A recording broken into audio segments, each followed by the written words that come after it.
All right, everybody. Hey there, it's me, Adam again. I kind of compressed this video. I guess they call it time lapse. Anyway, I thought I would do some narration on here in case you had any questions. Of course, if you have any questions at all, you can email me. I think the email is on the bottom of the video, or at least on the YouTube channel. It is Mallenalley1, Mallenalley 1 at yahoo.com. You got any questions? Anyway, I guess I'm going to go ahead and explain what we're doing here. You can see some chickens running around in the background there. And Pam has got some Rust-Oleum. It's some rust paint. Trying painting all the metal on the outside that'll be visible from the sides and that kind of stuff. She's knocking that out. And I know in the earlier videos I may have showed this, but these little cross members on this particular trailer, I just can't believe that this thing didn't have anything else holding this up. Literally, there was a very, very thin sheet of galvanized sheet metal, a 3/4 inch piece of foam, and like a 1/4 inch piece of plywood, the old floor. So I can't believe the walls were being held up by that. As you can see in the earlier videos, unbelievable. Anyway, so what I'm doing here is I'm putting some 2x8s. I went ahead and countersunk, or basically pre-drilled the holes through the metal. It was either that or I have to cut all these cross members out. And unfortunately, I'd have to cut them all out and weld them all back in with the flat side up. And I just didn't think that was an economical way to do this. So what I decided to do is just take these 2x8s and pre-drill the holes and run some screws in here to give me some center support and something to screw to with the, which you'll see later. I'm going to basically frame the whole 8 foot wide, and it's going to be 26 feet long instead of the 24 that it was. Got an extra 2 feet, but I'm going to put some 2x4s as some floor joists, and they'll just be slightly cantilevered, not by much, but at least I'll have something in the center here to screw to and hold the floor up and make it just a lot better of a structure. This thing's probably never going to be towed very much. The only time I'll move it is when we're going to probably move. I'm just really I hate to harp on the fact about this whole taxes thing, but this county is very high in taxes on buildings that are permanent. So anyway, all right, well, let's go back to this. So anyway, we're using this this styrofoam kind of insulation just as a thermal break, just to help any of the temperature transfer from the metal underneath into the flooring. It also has a shiny aluminum side on one side, so that'll help reflect the heat. I've actually bought some panels that are wood like this, and they really work well. I have one behind my wood stove in my house, and cannot believe how well that aluminum reflects the heat. You can actually put your hand on that piece of wood that has the aluminum foil on it. You can put your hand right on it 12 inches from the stove, and it does not feel hot. It's really unbelievable. It works really well. Anyway, we tried to tape one side of these. They have some sort of mold release coating on them. And the tape, even Zips tape, didn't want to stick to this stuff. Anyway, we've got it taped up. We're going to flip it over. This is basically the floor sizing here. I'm just going to use 2x4s as floor joists. And rim joists all the way around. I know some of the real construction people and real contractors will be angry that I'm using screws, but I'm going to come back later and hit this thing with a nail gun. I love to use screws. The deck screws are just fine for what light duty I'm using.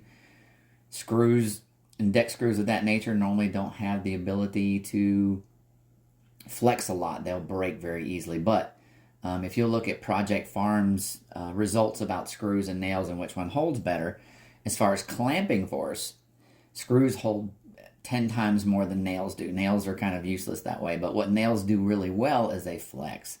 Their urge is different. They've been hardened differently, and they're designed to bend. And so if you have a set of stairs or something like that, you want to put nails on there. So what I do is I'll screw this together because I can always unscrew it if I make a mistake. And then once everything's good, I'll come back with a nail gun and hit it with 2 or 3 nails per stud as well, so that it'll be nice and strong. I'm just kind of working and measuring. I'm going to work around the wheel wells. I'm going to raise those up. But I went ahead and just kind of laid everything out so I could get 16 on center.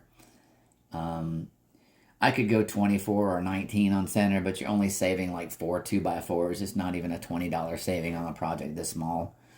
If you were building a huge house on spec, then I could see that you would want to do a little bit wider. That's how people do cheap stuff. But I don't do it that way. I want to do it like Mike Holmes always says, you know, let's do it right the first time.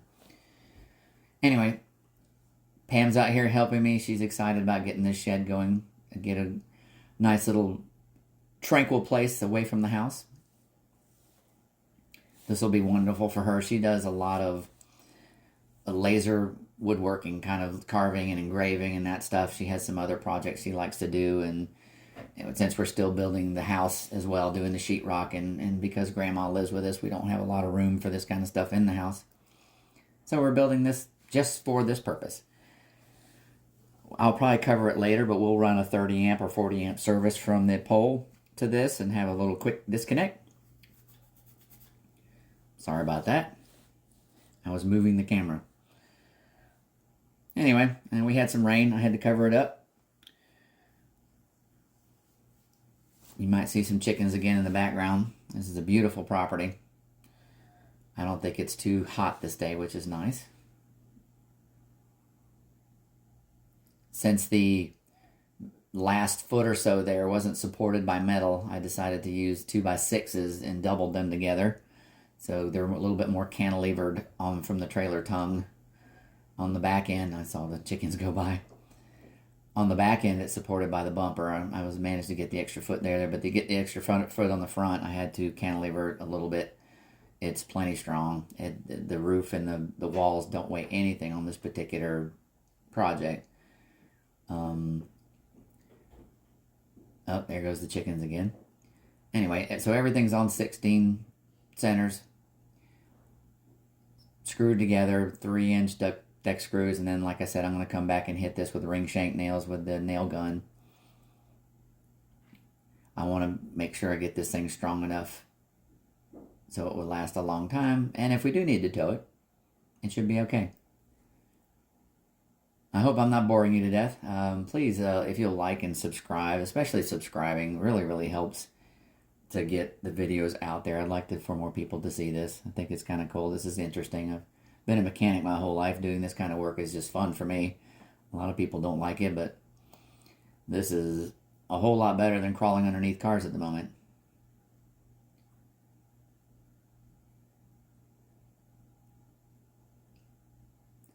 Well, I appreciate you guys all sitting. If you did sit through this, thank you very much. I do appreciate it. And like I said, don't forget to like and subscribe.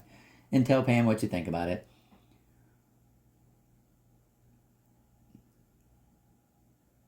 Thank you very much.